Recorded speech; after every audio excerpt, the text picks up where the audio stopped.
تو کہ پیچھے پہاڑ کے پیچھے جو ہے بہت بڑی قوم دشمن آئی ہے اور آپ پر حملہ کرنے والی ہے، تو آپ لوگ مان لیں گے؟ سب نے کہا کہ بھئی کیوں نہیں، آپ امین ہے، صادق یعنی سچے ہیں، امین امانت دار ہیں، آپ کی کوئی بات جھوٹی نہیں۔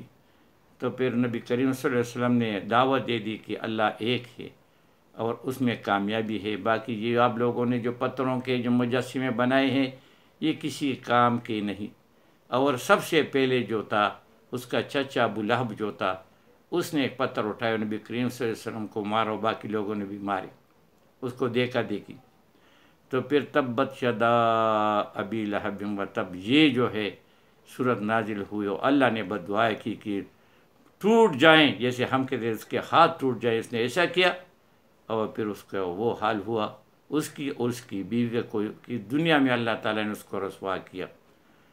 پھر آپ لوگوں نے قرآن شریف کے 6 پارہ کی جو پہلی آیات ہے، اللہ فرماتے ہیں لا يحب اللہ الجہر بالسوء من القول الا من ظلم وکان اللہ سمیع علیما۔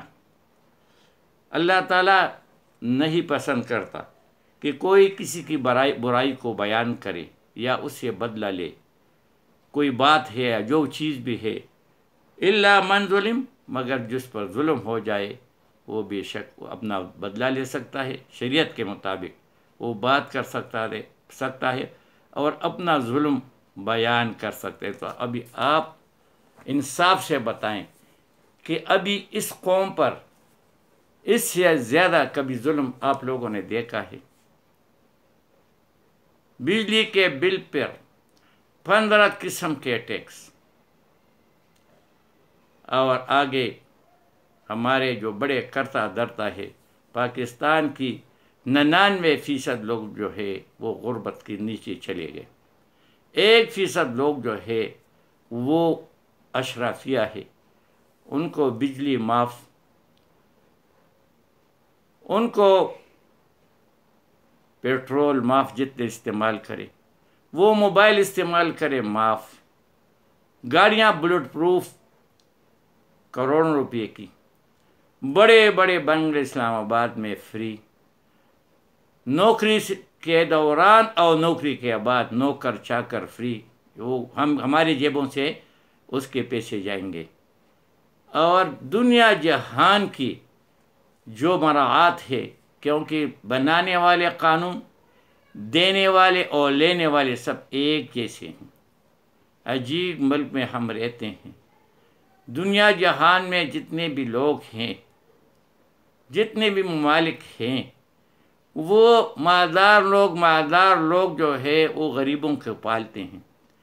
یہاں غریب غربا جو ہے ٹیکس دے کے، چندہ دے کے، ہم اشرافیہ 1% سے کم جو اشرافیہ ہے ہم ان کو پال رہے ہیں، اور ان پالنے میں بس زبردستی ہے۔ ایک تو ہوتا ہے دن کا ڈاکہ، ایک رات کے اندھیرے میں، یہ دن کا ڈاکہ ہے، کھلی آنکھوں سے زبردستی دینا ہے، بس یہ زبردستی کا ڈاکہ ہے۔ ابھی اس میں بد دعا اگر کوئی نہ کرے تو اور کیا کرے، ہماری بس میں اور کیا ہے؟ تو یاد رکھیے بد دعا کرنا بھی سنت نبوی ہے، سنت اللہ ہے، اور یہ سنت انبیاء ہے۔ سب انبیاء نے کہیں نہ کہیں جب ان کو تکلیف پہنچائی گئی تو ان کے دل سے آہ نکلی ہے، اور یہ بھی بد دعا ہے۔ آپ نے ابو لہب کے لیے بد دعا قرآن میں آپ نے سنی، کئی جگہ ہے، اور اس طرح جو ہے صحابہ کرام جو شہید ہوئے ان کے لیے بھی نبی کریم صلی اللہ علیہ وسلم نے پورا 40 دن تک بد دعا کی، ان سے بدلہ لیا، چھوڑا نہیں ہے، مگر وہ تو شہید ہوئے نا، نوجوان تھے، حفاظ تھے، عالم دین تھے اس وقت کے حساب سے۔ بھائی یہ ہمارا دل، ہم اور کچھ بھی نہیں کر سکتے۔ اب یہ قوم کو اتنا ڈرایا گیا ہے کہ کوئی، ابھی میں جو بات کرتا ہوں تو میں بھی ڈرتا ہوں کہ کوئی مجھے بھی اٹھا لے، مگر چونکہ میں عادی ہو چکا ہوں، یہ عادت کی بات ہوتی ہے۔ 3 سال انڈیا میں اس قوم کی وجہ سے جنگی قیدی بن کے تو پھر عادی ہو گیا، کوئی بات نہیں۔ 20 سال کا تھا، جب میں 20 سال کا برداشت کرتا ہوں تو ابھی کیا ہے، کچھ بھی نہیں۔ میں نے گھر والوں کے پہلے بولے، وہ مجھے روکتے ہیں کہ بھئی ایسی باتیں نہ کرو، وہ لوگوں کو اٹھاتے. میں نے کہا بس بات چھوڑو, ویسے بھی میں نے قبرستان جانا ہے, تو اگر ادھر گیا تو کیا ہے, تیار کھانا ملے گا. نہ وہ جو مجھے ماریں گے مارنے دو, نہ مجھے وہ گالی دے سکتے دینے دو. میں پہلے سے زمین پہ سونے کا عادی ہوں, 3 سال لگاتار زمین پہ سویا تھا, فرش پہ. بس یہ بات ہوتی ہے ڈر کی تھوڑی سی, بس آگے ڈر نکل آتا ہے, پھر کوئی فرق نہیں پڑتا, کوئی فرق نہیں, کچھ بھی نہیں ہوگا, تیار کھانا ملے گا, سب کچھ ہو. بس بھائی یہ باتیں جو ہے یہ آپ کس کس کو روکو گے, کس کس کو غائب کرو گے, اور کہاں کہاں غائب کرو گے.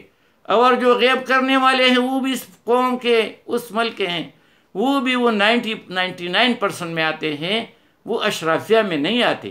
اور 99% اپنے اشرافیہ کو خوش کرنے کے لیے, وہ خدا کے بندے, وہ خدا کے بندے, تمہیں تنخواہ ویسی بھی مل رہی ہے, ایک شاباش کے لیے کیوں اپنے آخرت کو خراب کر رہے ہو. تھوڑا سا وقت ہے دنیا میں, اور مرنے کے بعد یہ ختم نہ ہونے والی زندگی ہے, کیوں اپنی نہ ختم ہونے والی زندگی کو برباد کر رہے ہو.